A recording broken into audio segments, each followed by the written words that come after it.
Well, up next, to bridge building of another sort. In Mexico, lucha libre, homegrown professional wrestling, is widely popular.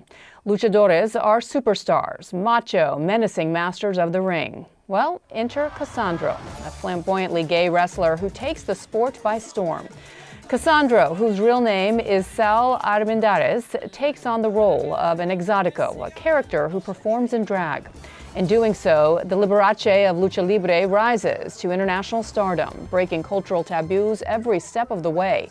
Since bursting on the scene 2 decades ago with back-to-back breakout roles in Amores Perros y Tu Mama Tambien, actor Gael García Bernal has racked up a long list of leading roles. I spoke with Bernal in New York about capturing the athleticism and the complex inner life of Cassandro in a new film for Amazon Prime.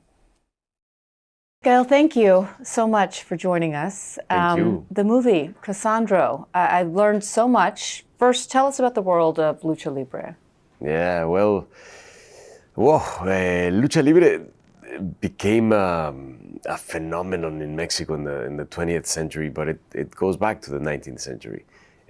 So I grew up with a kind of a revamping of the lucha libre because it started to get televised again in Mexico. And when I was a kid, I grew up with Atlantis, Octagon, El Hijo del Santo, El Rayo de Jalisco, El Perro Aguayo, you know, like these amazing wrestlers. And I used to love watching that, you know, watching the lucha libre, yeah. So we learned about lucha libre, and we learned another element, the exotico element. Yeah. Walk us through that. The exóticos have been there for a long, long time, but it was in the 90s that Cassandro and as well as Pimpinel and Rudy Reina and other exóticos, they kind of subverted or accompanied, you know, or were the catalysts of a change that already society was going through, that, you know, made kind of incorporated the exóticos into the main sort of the main titles of the lucha libre, no? And so they started to win. They started to become like very prominent, and people started to love watching the exóticos wrestle. And they were cheering for them. I mean, these were the people that people were hoping would win as well. and were aiming for. And your character at the beginning, El Topo, the mole, right? Yeah. How does he evolve into Cassandro? Well, that's something that all wrestlers go through, and maybe it's like a little bit like Pirandello's, like play about characters finding themselves, you know, because all wrestlers start out with a kind of a concept, they play it out, and most of the time it doesn't work at the first time, you know, and so my character. Like the one I interpret is Saul, you know, kind of comes up with this character called El Topo, you know, in order to wrestle. And this must be the 4th or 5th time that he's trying different characters, you know, and nothing works, nothing kind of puts it together. We came up with that idea, you know, of like El Topo, let's call this guy the mole, no? And it's afterwards that he like kind of goes into, like incorporates an exotico persona that is incredibly flamboyant, and tries out through that character to find himself in the world of lucha libre, you know, to find the character that connects with people, and it does. And we'll talk about Saul's relationship with both his mother and his father. His relationship with his mother in particular is quite beautiful. But let's take a look. We have a clip of Cassandro's debut.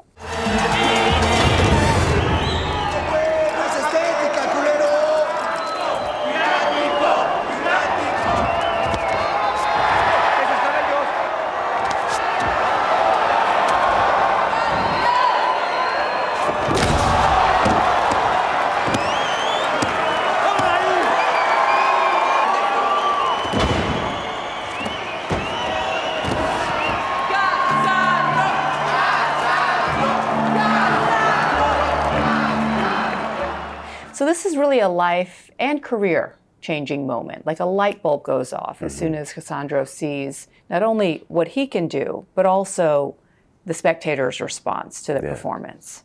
Yeah, I mean, a lot changed they were the participants of this kind of change of paradigm. You know, like the people started to you know, lucha libre became a sport, a contact sport, and perhaps the only one that I can think of. And maybe, like, I'm here to be corrected wrong also, but I can't think of another contact sport that has openly gay athletes competing.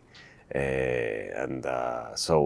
lucha libre, because of its theatrical nature as well, was able to not, you know, to not sustain those, like, maybe sometimes superficial definitions of what is, you know, of sexuality or sexual orientation. You know, it kind of like started to incorporate them with a much more easiness and flow and also caring for that as well. You know, taking everyone into consideration. So yeah, I'm after this movie, I'm even more proud of lucha libre and lucha libre in Mexico, because it's a great show, you know. Well, you address so many facets. His own relationship with his sexuality, and with another man who he can't fully call his own, who has a separate life.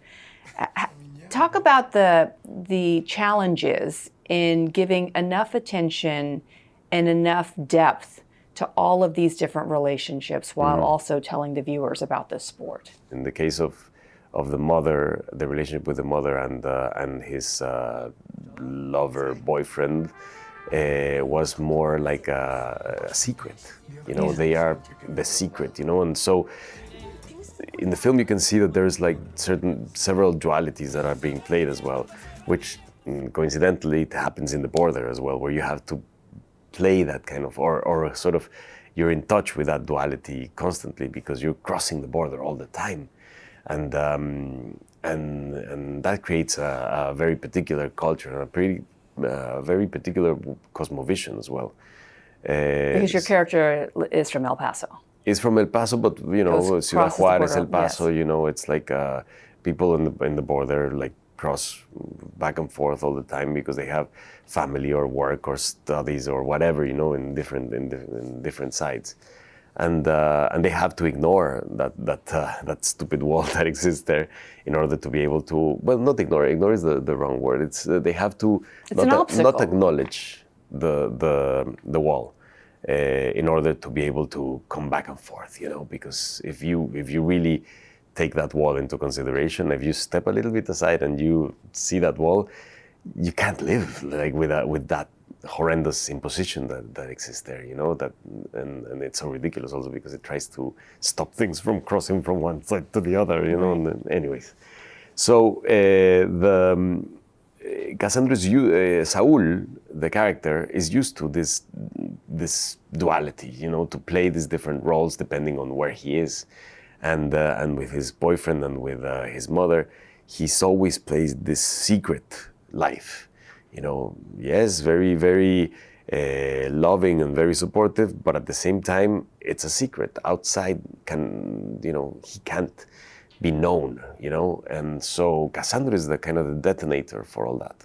Is the one that kind of like says, no, I don't want to be in the secret anymore. And that was nice to walk that path, you know, and live that and portray that. And Cassandra was a real character, a real person. And I'm curious, you know, a biographer I interviewed once said that he'll only choose people who he could really understand at the end of the day what was inside their core, who they were. Yeah. As someone who has played real life characters in the past in other films, do you feel like you have to achieve that yourself in order to really get this character right? With Cassandra, it's different because it's Saul.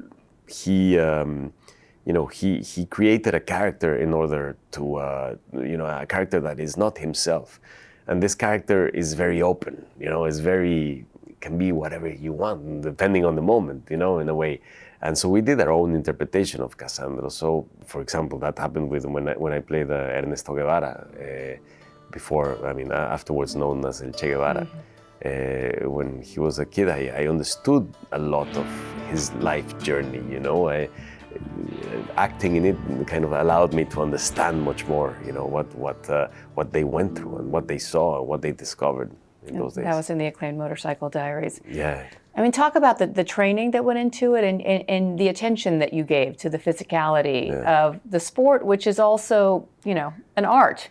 Yeah. It is, and also a very highly skilled, very, very tough sport. I trained. The first thing I did was gain muscle and sort of strength. So I ate a lot and did Was that fun? That was fun. Yeah. That part was amazing because it was like everyday exercise and having fun. So I would eat with a lot of hunger as well, and like feeling good, and then 2 months before starting to shoot, we started to train the wrestling. And I started to train with real wrestlers, that are sort of becoming wrestlers. And my teachers were Chessman and El Tejano Jr., who are these very prominent wrestlers nowadays. Had you ever wrestled before? No, never. Okay. No. And but I mean, well, maybe yes. When I was a kid, not as a sport. Not as a sport, and you have to learn all the basics, like how to fall, for example, or how to use the ropes, because it is a particular thing, how to, a lot of acrobacy as well, and flexibility, how to get into the ring, jumping up, how to do this and how to fall and how to do this. It's a mix of judo and Greco-Roman wrestling and acrobacies, and also you have to perform, So that was nice also to do the theatricality of it, the like you have to sell the kick that you're doing and the kick that takes you into the neck of someone, then that turns them into a rap bang, it's fantastic. And the twisting of the arm. And what's nice is I've got to say that, I mean, we might think that wrestling is like a sport that is arranged, and they have. No, it's a complete. The comparison I give is like I dance salsa since I've been a kid, because growing up in Mexico and everything. But I've seen people that do not know how to dance salsa, see people dance salsa, and they think, oh, these guys know each other. They rehearsed, And no, I mean that's the thing. Like once you learn, you just improvise all the time. And wrestling is a bit like that. Lucha Libre is a bit like that. It's, improvisation. It's improvisation, a lot with those codes, with that kind of... so that was nice to learn and to get the hint of it, as well, to get the hang of it a little bit. It was really nice. My final question to you, what also I really appreciated in this film, and I thought worked very seamlessly, was the back and forth between English and Spanish. And it wasn't just the concept of sticking to one language. Yeah. Why go with that decision? And how did you feel about the flexibility of going back and forth? Oh, because that's how the people talk in the border. That's how it is. We don't see that in a lot of movies, though. No, we don't see that. We don't see the border being portrayed at all. At all. I mean, and we don't see no one talking about the wall, unless it is to build it, unless it is to create a bigger wall. But we don't see any criticism of the wall or any questioning of the wall. And from the Mexican side, we see very little, but from the United States side, even less, and it is something that is there, is right here, it's right here, in our, and we wanted to portray this border culture because it is fascinating. For me, it is fascinating. I don't have any family from the border, so I don't know. I've always been interested in the back and forth, in the kind of like in the culture that has been growing there, that is not either Mexico, not even the United States, is a mix, and in the constant sort of angst, but also joy, or journey rather, that people are having there. I mean, working there in the border in a documentary I was doing a few years ago, one of the nicest, one of the most beautiful things I heard is this was a second generation or third generation Chicano, Chicana, and she said she was going to Mexico, you know, and she was asking me like to go, you know, certain universities in Mexico City, you know, and stuff. And she said, yeah, you know, because what I want to do is, I mean, I feel that the United States is like the father that didn't recognize me, and Mexico is the mother that I never knew, you know. So I wanna get to know what's there, you know, and that I think kind of encompasses the cosmovision of the people, you know, in the border that are, like what they say, ni de aquí ni de allá, you know, neither here nor there. Well, it's a subtle yet really effective reference to the issue that you said is not getting nearly enough attention, at least not in film.